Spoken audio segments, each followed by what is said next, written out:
prej sugjerimeve që unë jep për nis gjatë këshillimit është, për shembull këtë kohë ne po flasim.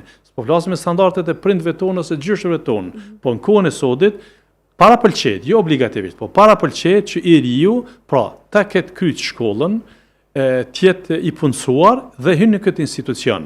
Jo pse dikush s'mundet mu martu pa qenë i punësun. Mirë po, personi cili martohet, du të me qenë vetvetja.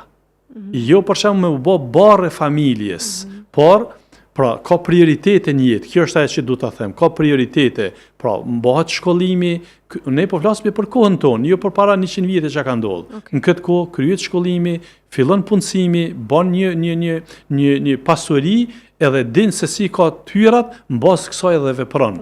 Pse funksionon. Kështu është edhe aspekti islam dhe kështu do duhej me funksionu, madje edhe sikur se shoqëritë të tjera. Jo ne të bëhemi barë e familjarëve, ose barë e shoqërisë, sepse kështu ne prodhojmë probleme edhe ekonomike dhe sociale të tjera.